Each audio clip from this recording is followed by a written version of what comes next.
Are there people who literally fit the clinical definition of narcissism, and they're so bad that they actually think they're better than other people and literally believe that other people don't matter? I doubt it. I doubt it. My claim is that narcissism as a diagnosis is a made-up, useless grab bag of a word with no functional purpose. And I'm going to prove it by doing the same thing, okay? And I'm going to invent a mental illness called Adam's disease. Now, I want you to see if you have a bad case of Adam's disease. I'm going to list the symptoms. Now, you don't have to have all of the symptoms in order to say you have the disease. If you had, say, 4 out of 5, or even 3 out of 5, you'd probably still be suffering from Adam's mental disease. So see if you have these symptoms. Are you obsessed with showing your knowledge to other people?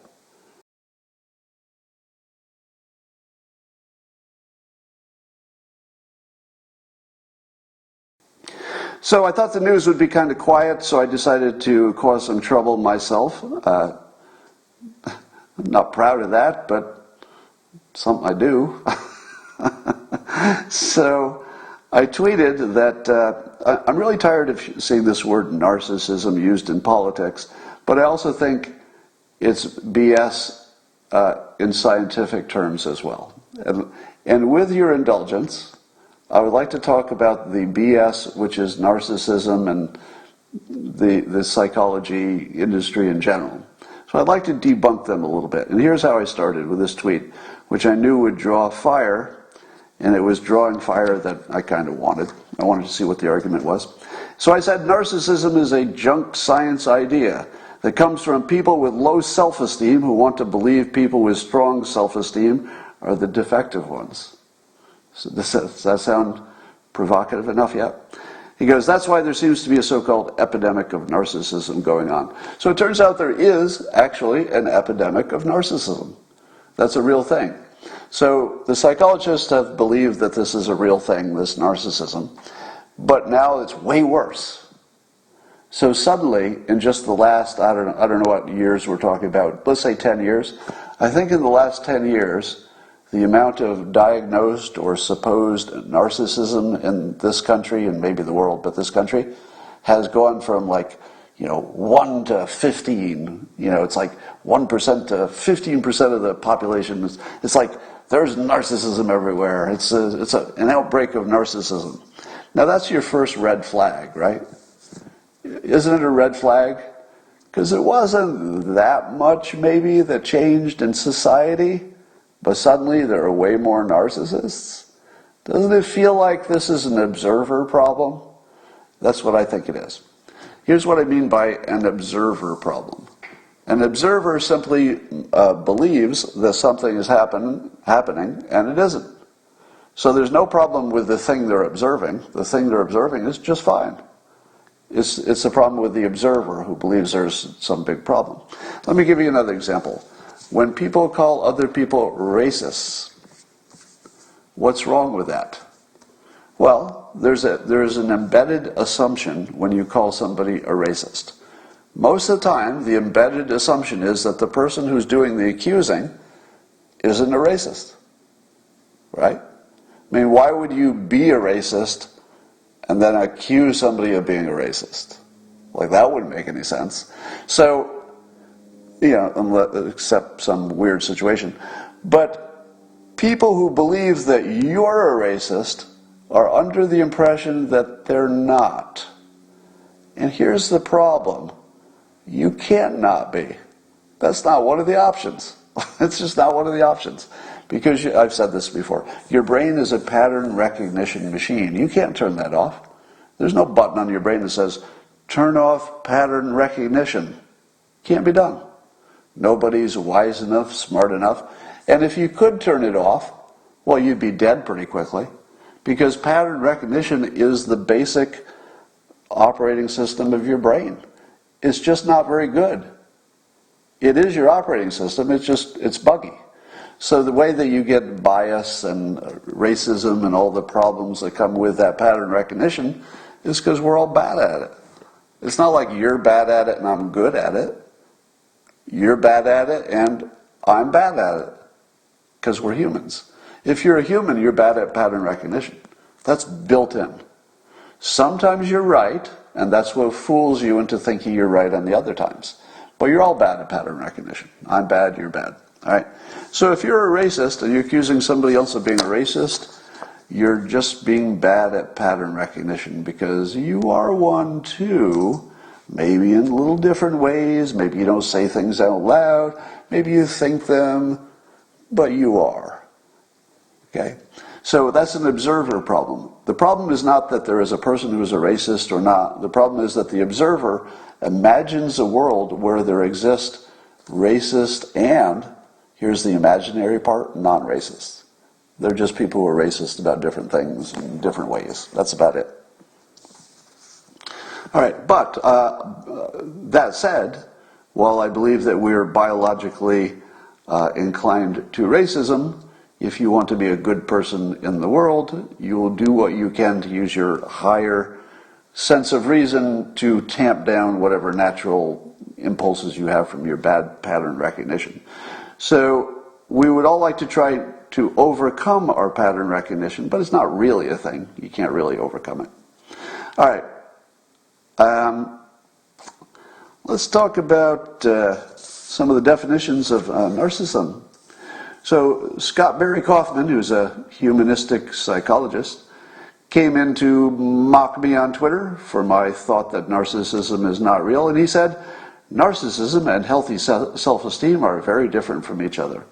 All right, number one, when somebody like me makes a tweet like this, where I say narcissism is a junk science idea that comes from people with low self-esteem who want to believe people with strong self-esteem are the defective ones, did you read that as being literally, exactly covering everything? When you read a tweet about a big topic, do you think the tweet is intended to be complete? Because that's not really how tweets work. Tweets are oversimplifications, all right? It's an oversimplification with the purpose of being provocative. And the fact that I oversimplified it intentionally is what causes the provocative part, right? So the Scott Barry Kaufman's first comment is just sort of, I don't know, low reading comprehension. If he thinks that the only thing I think is that having a healthy self-esteem is the same as narcissism, because I don't think that. I'll tell you what I do think as we go on here, but no, he's misinterpreting it because he thinks it's a literal, complete statement, which you don't do on Twitter.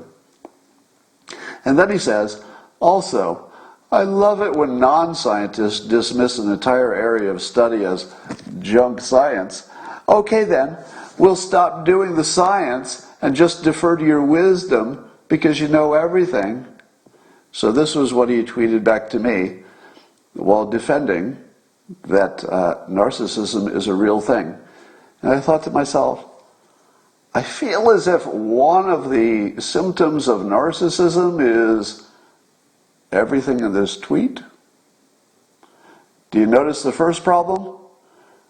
I'm the observer now, right?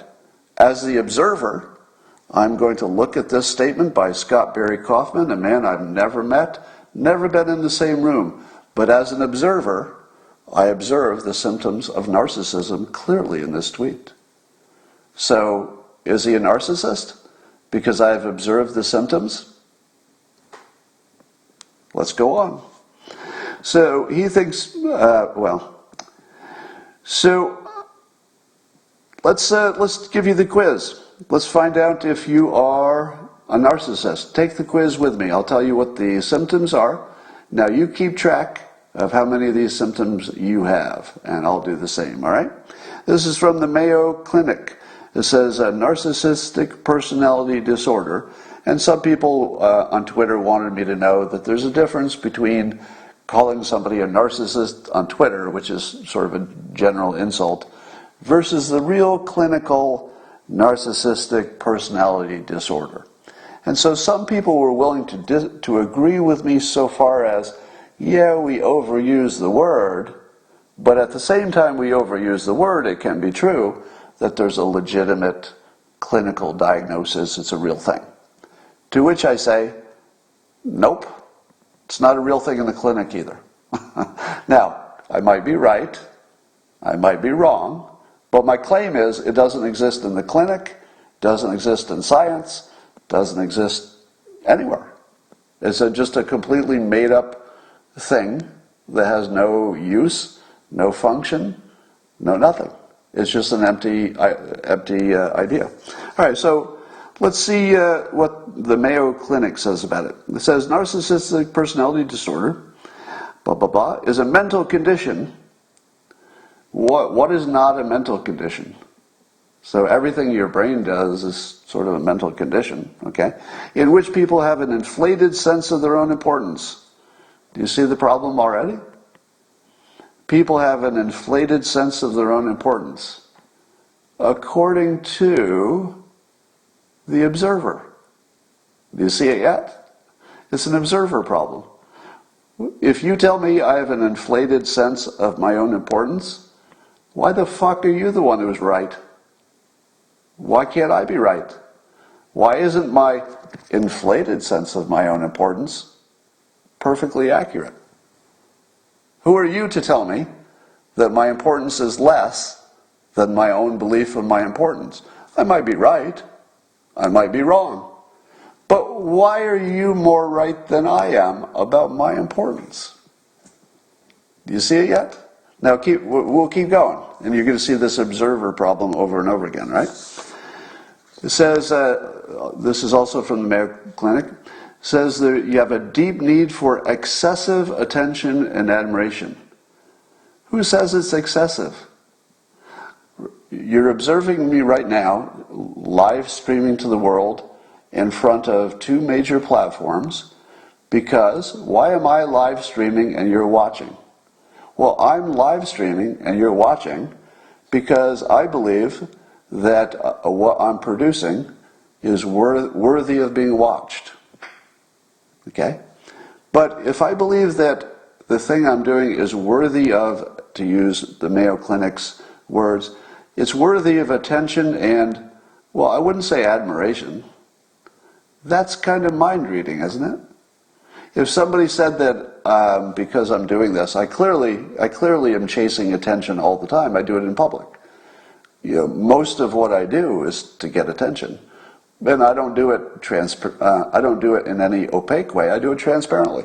I'm transparently trying to get lots of attention because I like it, because it has a value.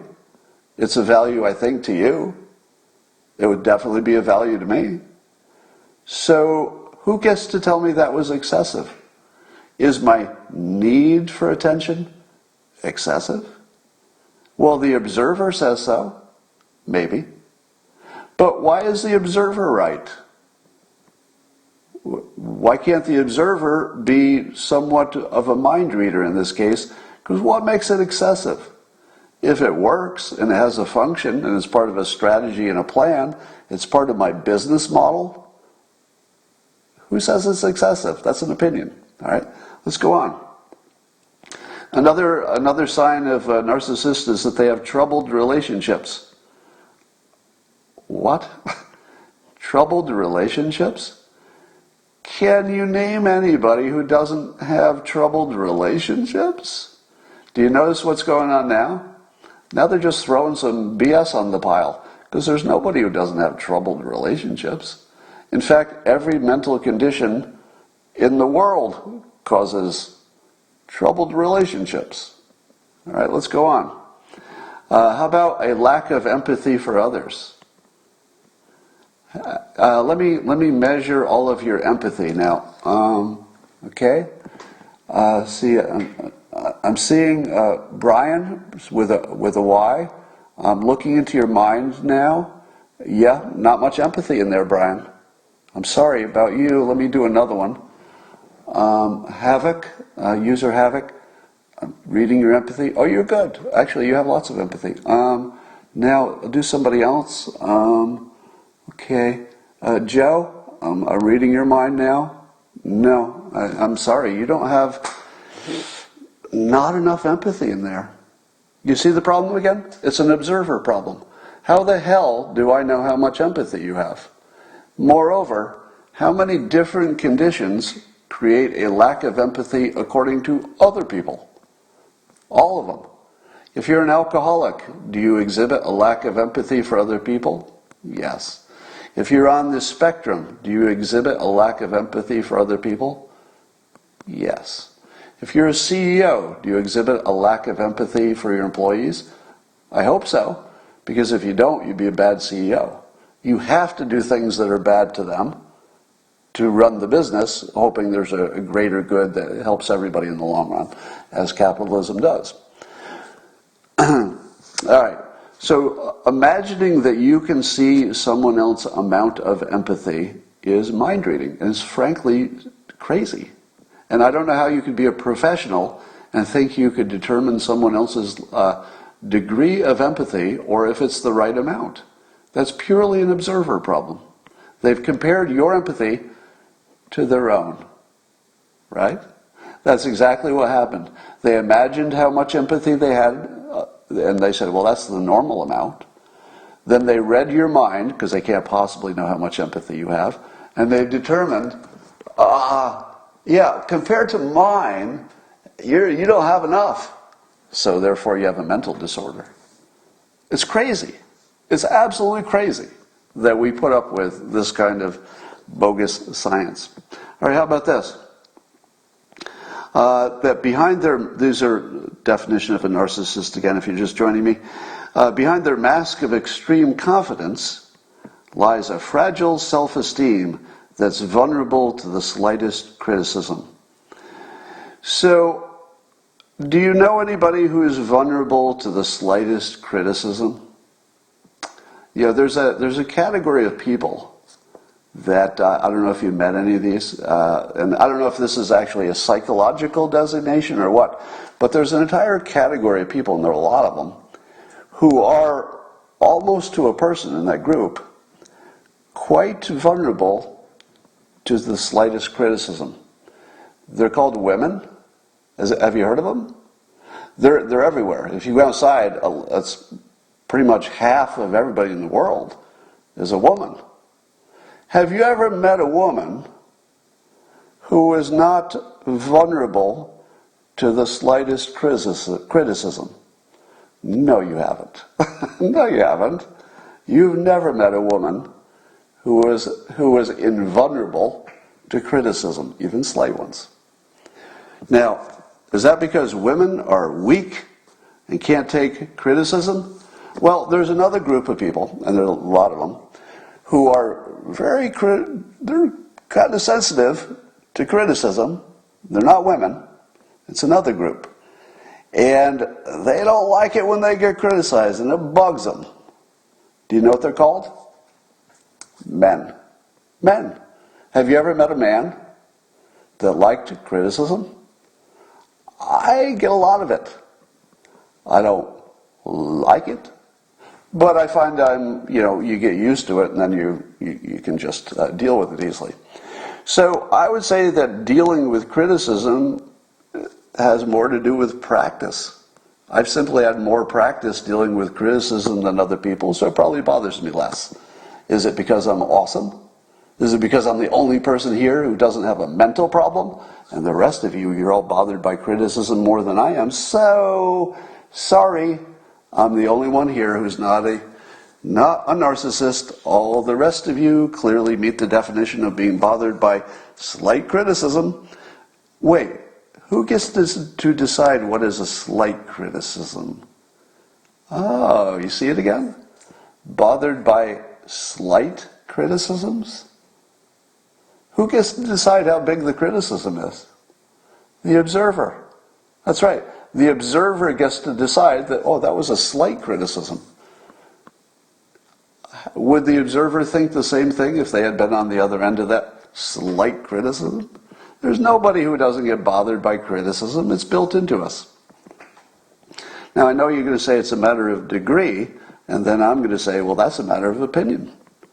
The degree is kind of an opinion. How about this?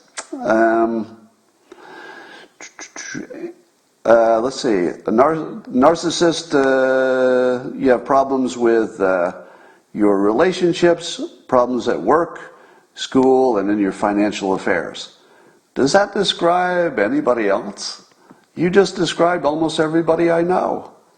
There are very few people who don't have problems in their life, problems in their relationships, problems at work, problems at school, problems in their financial affairs. It's pretty much everybody. And it's for all different reasons, right? Every kind of mental problem can cause all these same problems. So, let's see what else. And this is also from Mayo Clinic, says people with narcissistic personality disorder may be generally unhappy and disappointed when they're not given the special favors or admiration they believe they deserve. They believe they deserve? How do you know what they believe they deserve? Are you a mind reader? Right? If you asked somebody that you thought was a narcissist who had entered a contest and lost to somebody who was just better at the contest, let's say they hit the target more, do you think the narcissist would say, no, I'm the best one here, I just lose all the contests? I mean, I don't know what that would be, but anyway, so it's all the observer effect. And they may find their relationships unfulfilling. That's like everybody. All right, so here's another list from somebody else. Now, the other problem with this narcissistic stuff is that you can find different lists all over the place. And if you can't even define it with one definition, you know it's made up, right? You know it's not a real thing. If everybody's got a little bit different definition of it, that's a big red flag. So here's some more. They exaggerate their achievements and talents. You're a narcissist, or this is one sign of it, if you exaggerate your achievements and talents. Do you know who else exaggerates their achievements and talents? Everybody with a job. Also, everybody dating, if they're doing it right. Exaggerating your accomplishments is what your coworkers do to get a raise. I exaggerate my accomplishments when I'm in the context of, the corporation and people don't know what my accomplishments are. Now, in my current role, I don't feel necessarily that I need to exaggerate my accomplishments because I do things publicly. So if I accomplish anything, people are going to notice because it's public. But is that a flaw? Whose idea is it that it's a flaw to exaggerate your achievements and talents? Because it feels like to me, like that would more often be good than bad. In other words, you would get a good outcome from exaggerating your achievements and talents. When I decided to become a cartoonist with zero experience in cartooning, was I, even in my own mind, exaggerating my talents? Of course I was. To good effect. I exaggerated in my own mind. I had overconfidence for something I had no experience in and had no reason to believe that I should succeed in it, but it was a really useful fiction. So it's a useful fiction to tell yourself you can do things that you don't know if you can do, but it's useful fiction. So I would say that's a healthy person. Here's some more. They're master manipulators. Says who? Says who? Have you ever been in a bad relationship where you were not called a manipulator? Is that even possible? Has anybody ever been in any kind of a bad relationship, say the end of a marriage or whatever, where you were not accused of, you were accusing each other probably of manipulating each other. So manipulating people is so universal. It's what addicts do, it's what your boss does, your coworkers, your lovers. It's kind of universal. People manipulating each other. So if it's generic and universal, what's it doing in this definition? How about they don't recognize or accept your feelings? How in the world do you know somebody doesn't recognize or accept your feelings? I don't feel like that's even a thing, really. It's mind reading. It's the observer problem. If the observer can't determine that you've accepted their feelings, they say you haven't accepted their feelings, but they can't read your mind. They don't know what you're accepting or not accepting. Who doesn't accept feelings? If you observe somebody has feelings, you're done. I observe you have a feeling. I might not think you should have that feeling, but I don't feel like there's anything here. It's like an empty statement. Everybody, anyway. They are arrogant. If arrogant is one of the things that says you're a narcissist, that would be everyone on Twitter. Because I don't see anybody on Twitter who doesn't act arrogant. Are they all narcissists? Again, it's one of these universal things. If you put me in a certain topic, I might act arrogant because I think I know something about that topic. If you just move me to another topic where I don't know anything and I don't have any, instinct about it, I don't think, I don't look arrogant in that case. So really, it's just about what context you're in and the observer problem. How about this? They require constant admiration and adoration and need to be the center of attention. Well, that describes me. Doesn't it describe you? How many of you would say, I like admiration? Is there somebody here who doesn't want to be admired? Is there anybody here who doesn't like to be adored? I mean, if you had a preference, if you could choose to be ignored and reviled or admired and adored, shouldn't you pick the admired and adored one? How's that the mental illness? I would think that wanting to be admired and adored is a sign of excellent mental health. But it's literally on the list of mental illness, the thing that I would strive for. Does it hurt you that I'll use the word require, but that's mind reading. I don't require it. I prefer it. Can a psychologist tell me if I require constant admiration and adoration, or do I just prefer it, so I work toward an end in which I've done something good enough for the world, in which the natural outcome of that would be I would get some, people would like me for it or something. What's wrong with that? Shouldn't I want to be that person who's working hard to make something so good in the world that I'll be admired? You want to turn that off? I think you want to turn that up. You don't want to turn that down. Let's have more of that. If everybody in the world were working hard to be admired, I think we'd have a better world. It's not worse. All right, how about this? They take advantage of others. Who doesn't do that? They take advantage of others. It's a matter of degree, right? Everybody lives in a world in which somebody else's actions affect you, and so you want to influence their actions so their actions affect you in the best possible way. Isn't that everybody? That's literally everybody. That's everybody all the time. But if you word it as taking advantage, suddenly it sounds like a mental illness. How about I reword taking advantage of others into you're a social person? It's the same thing.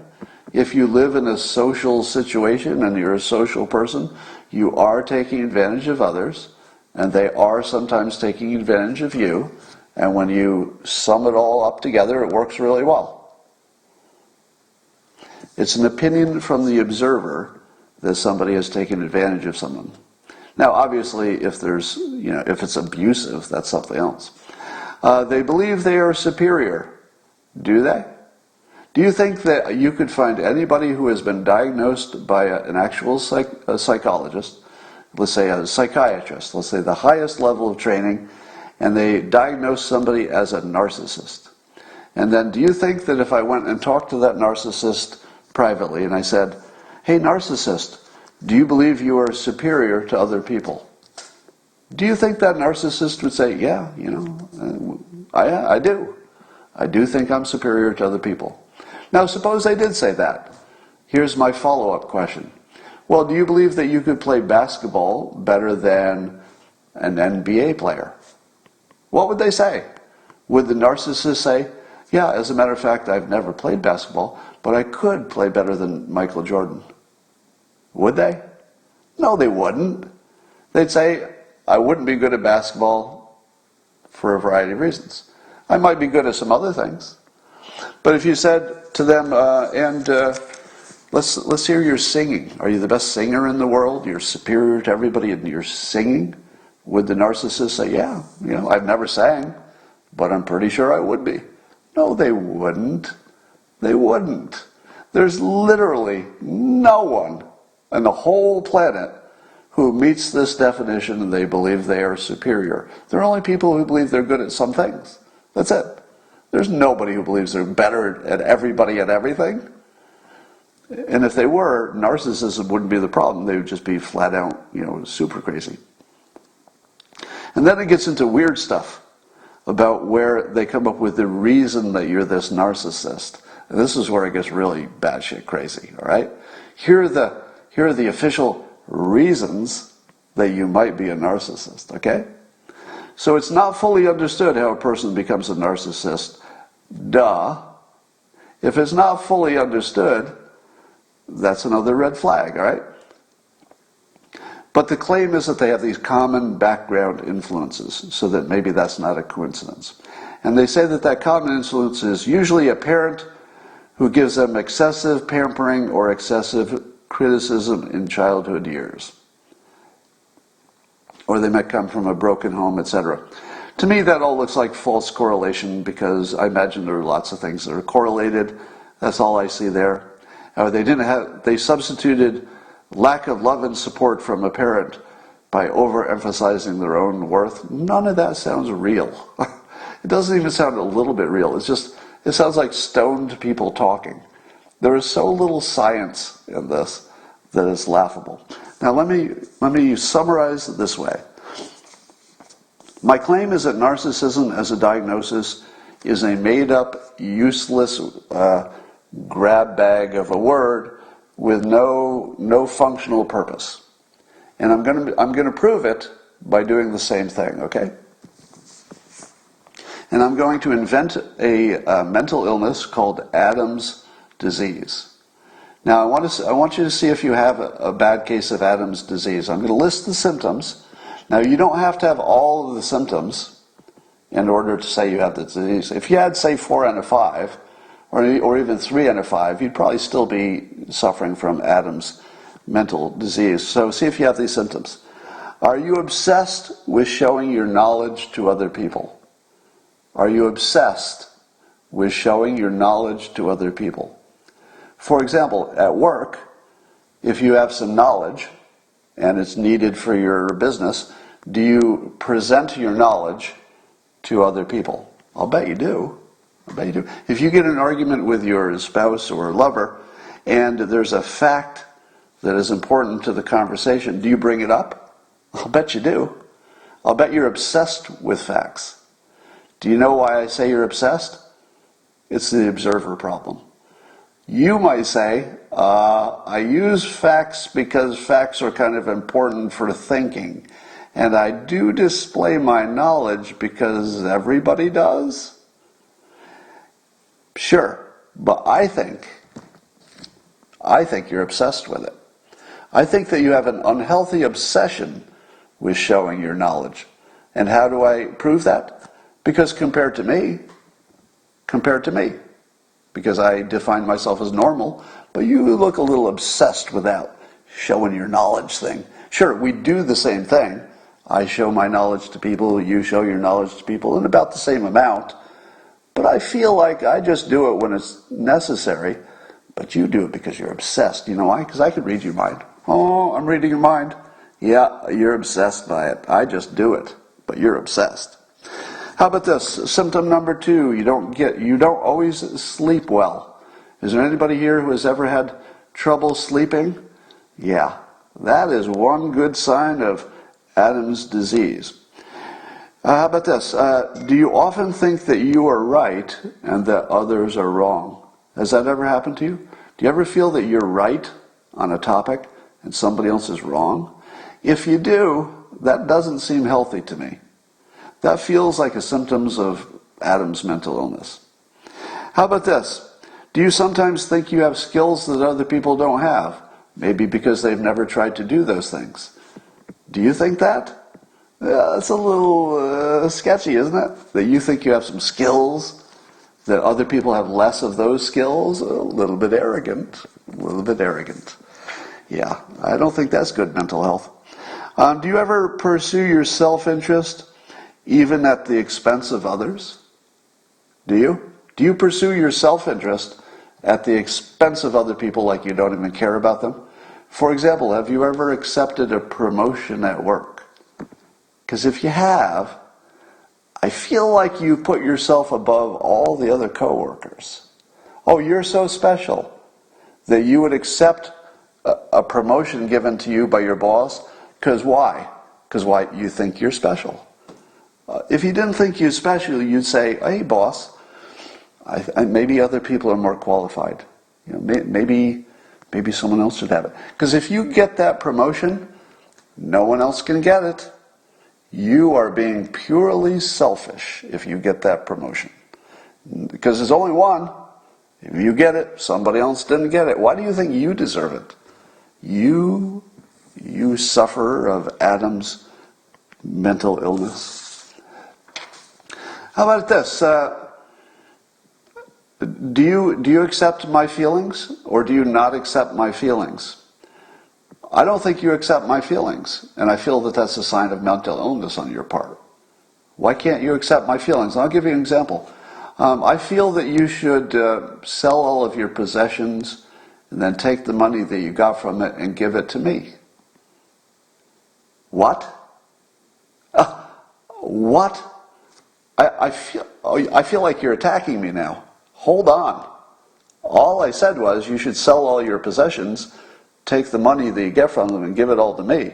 And I don't feel like you're valuing my feelings here. Because I really, really feel strongly about this, and you're acting like that doesn't even matter to you. That's mental illness, isn't it? As the observer, don't I get to say that your reaction to things is inappropriate? Because after all, I'm the psychologist. So I get to decide that your behavior is abnormal and mine is not. So there's my example. You could take any grab bag of symptoms, put a name on it, and say if you have 4 of these 6 symptoms, you've got a mental illness. And most of the world will have 4 of those 6 symptoms as long as you're the one who gets to decide how weird it is. That's it. All right. So, are there people who literally fit the clinical definition of narcissism, and they're so bad that they actually think they're better than other people and literally believe that other people don't matter? I doubt it. I doubt it. Somebody says, wow, over-explained. You know, the difficulty with any kind of a public anything is that everybody has a different appetite for, well, everything, really. So it is not possible to make you all happy with a live stream. But because I have a bad case of Adam's mental illness, I'm still okay with the fact that some of you like this and some of you do not. I don't think that's normal. All right. Oh, well, some of you are enjoying this. So some of you say I'm beating a dead horse, and some are enjoying it, which is pretty much the same as everything.